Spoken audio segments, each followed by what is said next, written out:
제가 진짜 무슨 뭐 폭락론자로 찍히고 제가 희생양이 돼서 집값이 안정되고 원하는 바가 해결된다 그러면 영원히 저주받는 희생양으로 남아도 좋겠다는 생각이 진짜.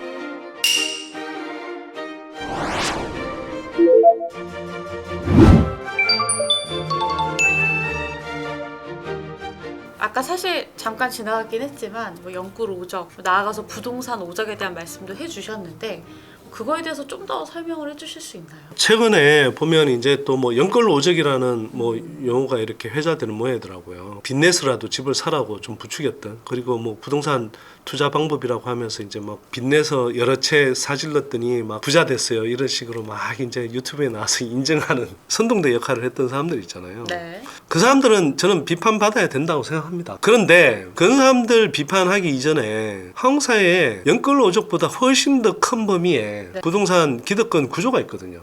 저는 그걸 부동산 오적이라고 부르는데요. 뭐 직접적으로는 부동산 업계, 네. 그다음에 건설업계, 뭐 논리적으로 뒷받침하는 그럴듯하게 포장하는 업계나 전문가 그룹, 언론 중에서도 특히 아파트 분양 광고에 목매는 신문들 중심으로, 그리고 한편으로는 정부 관료들, 특히 부동산 문제와 관련해서는 계속 부동산 기득권 구조에 유리한 방향으로 정책을 펴오는 특히 관료화된 정책들, 이런 것들을 저는 부동산 오적이라고 이야기하는 거고요. 사실은 굉장히 오랫동안 지속되어 오고 있습니다. 한국 사회의 어떤 부동산 정책이 근본적으로 바뀌지 않고 시간이 지나도 이게 우리의 주거 문제가 잘 해결이 안 되는 이유가 저는 거기에 있다고 생각하고요. 아니 건설업계야 당연히 이윤 추구를 위해서 그쵸. 최대한 집값이 오른다고 해야 되죠. 한국은 특히나 성분양제를 채택하고 있어요. 네, 그쵸. 예, 그냥 70년대에 우리가 급속한 수도권 집중화 현상 때문에 그 그때는 건설 자본이 취약했기 때문에 불가피하게 아파트를 분양해서 이제 공급하는 구조를 만들었었는데, 지금은 건설 자본이 그렇게 없는 것도 아니고요. 선분양제를 할 이유가 없어요. 아니 세계 어느 나라에 우리 경제 수준에서 전 국민이 인생을 살아가면서 상품으로 따지면 가장 비싼 상품을 구매하는데 그렇죠. 그냥 그럴듯하게 지어놓은 합판으로 이렇게 만들어 놓은 그런 견본주택만 보고 팜플렛만 보고 그렇게 집을 사게 하는 나라가 어디 있습니까 이게.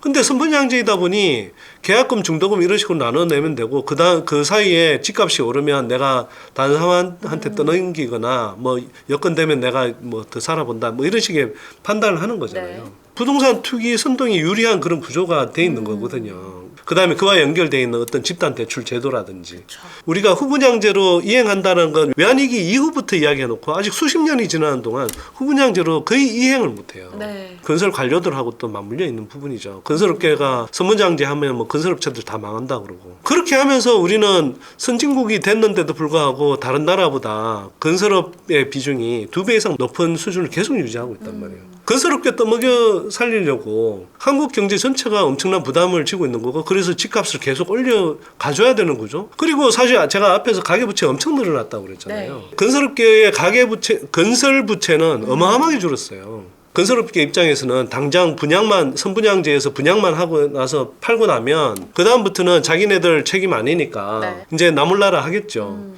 이게 어쨌거나 집값이 막 활발하게 막 집값 뛴다 해야 막 거래도 활발해지고, 그러면서 이제 막 또 고가에 거래되고 하니까 수수료 수입도 많이 생기는 거 아닙니까? 한국의 상당수 언론들이 광고에 기사를 팔아먹어요, 제가 볼 때.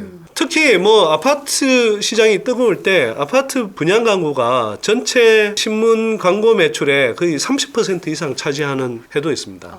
그러면 신문들 입장에서야 건설업계의 논리를 따라갈 수밖에 없죠. 건설업계 좋은 방향으로 계속 공급이 부족하다고 해야 되는 거예요. 예, 공급이 부족하다고 해야 정부가 계속 3기 신도시 만들고, 실제로 그렇게 했잖아요. 네. 재건축한다고 그러고, 그래서 규제 완화한다고 그러고, 그렇게 해서 계속 건설업체들한테 유리한 논리를 만들고, 건설업체들이 판촉하기 좋은 규제 환경을 만들려고 하고, 그리고 수요를 만들어줘야 되니까 부동산에 따라붙는 세금은 세계에서 가장, 특히 보유세라든지 네. 양도소득세 같은 경우는 세계에서 매우 낮은 수준인데도 불구하고 대체로 세금이 높다라고 이야기를 하고, 논리적으로 합리해주는 사람들이 있죠. 뭐 학계가 됐든 그런 사람들은 건설업체들 뭐 엔지니어링 용역도 받아야 되고 그런 것들이, 저도 뭐 서울시 공무원으로 있었는데 엔지니어링 용역 같은 경우는요 뭐 수십억대가 돼요. 예, 그런 걸 받고 안 받고에 따라서 뭐 공학 쪽에 있거나 또는 그 관련 뭐 부동산 분야 도시계획이든 조경이든 뭐 건축이든 직접적인 이해관계가 있어요, 사실. 그런 분들이 대부분 부동산 전문가라고 해서 포장하고 나오죠. 자, 은행은 가계대출의 절반 이상이 주택담보대출이고 간접적인 어떤 부채까지 따지면 각종 뭐 신용대출이든 뭐 이런저런 대출이라 하더라도 그 주택 구매에 쓰였을 가능성이 높기 때문에 추정컨대 70% 이상이 주택 구입 대출, 주택 구매 자금이었을 거란 말이에요. 부동산 경기가 계속 좋아야, 즉 집값이 올라야 계속 자기네들이 이제 대출 수요가 늘어나고 그렇게 해서 은행의 예대 마진이 늘어난단 말이에요. 관료분들은 예를 들어서 내가 국장이야. 국토부에 국장이면 3년 후에 그 사람은 어디에 가 있느냐? 산하건설협회나 어디에 이사진에 합류했을 가능성이 높습니다.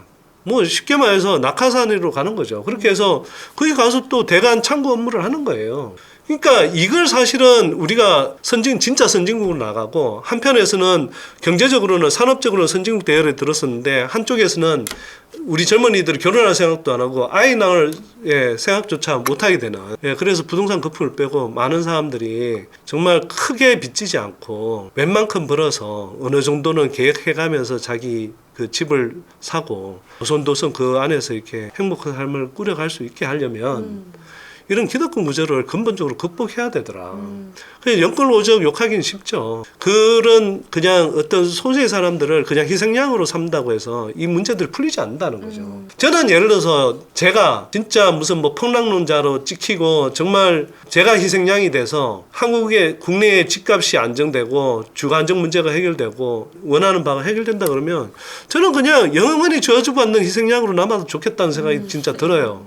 더 중요한 문제가 이런 부동산 기득권 구조를 극복하는 거다. 이 구조를 극복하지 않으면 한국의 주거 환경이 시간이 지나도 크게 좋아지는 게 없다. 부동산 거품이 빠질 때 이 부동산 기득권 구조를 해소하고 정말 좀 제대로 주거 문제를 주거 안정을 기하는 방향으로 가자.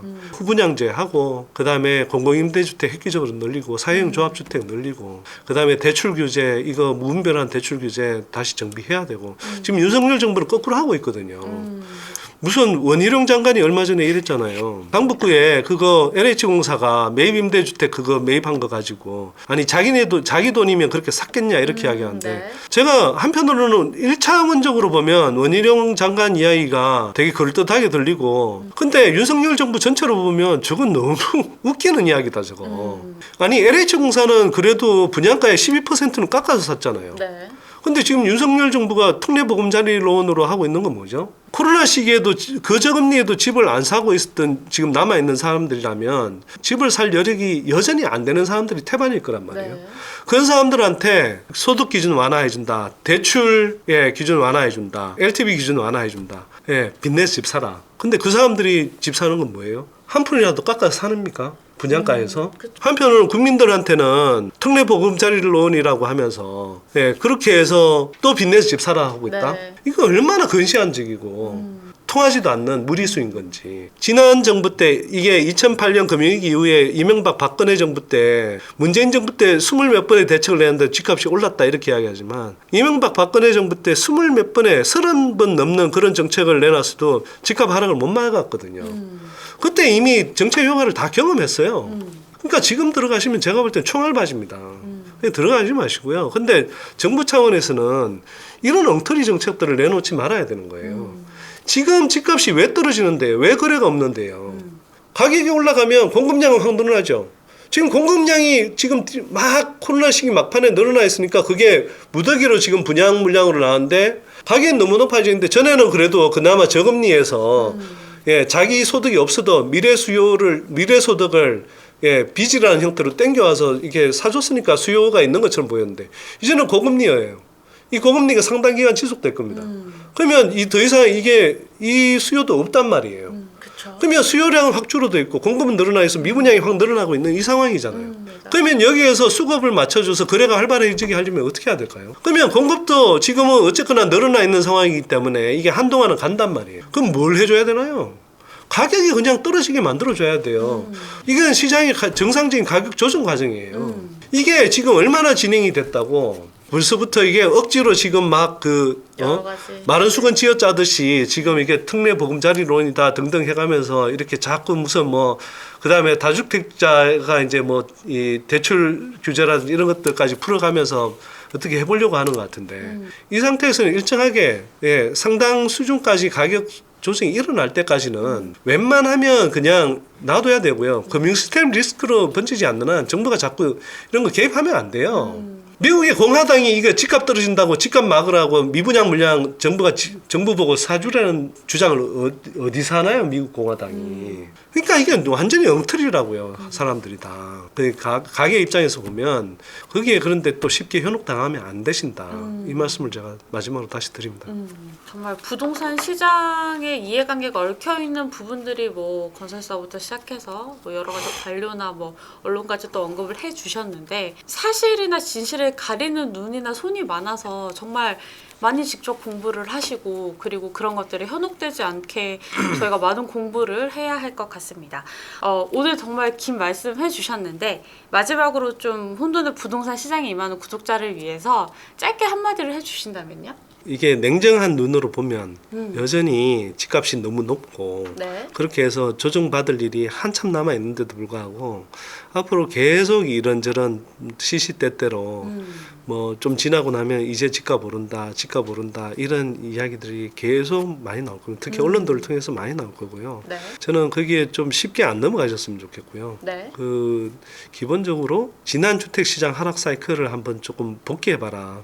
검색해보면 다 나오지 않냐. 네. 그때 언론들이 어떤 보도를 했는데 예를 들어서 2009년, 2010년, 2011년에 계속 좀 지나면 오른다 했는데 집값이 어떻게 움직였으며 그때 집을 샀던 사람들이 어떤 고생들을 했는지 어떤 상황이 있어도요 무리하게 빚내서 집 사지 마십시오. 지금 좋지 않은 부동산에 너무 매몰돼서 이제 거기에 대해서만 생각을 하시는 것보다는 여러 가지 자산군도 함께 생각을 하시면서 최적의 어떤 타이밍을 찾아가는 게 좋지 않을까라는 생각이 듭니다. 저는 이제 인구 구조에 대한 얘기가 가장 기억에 남고요.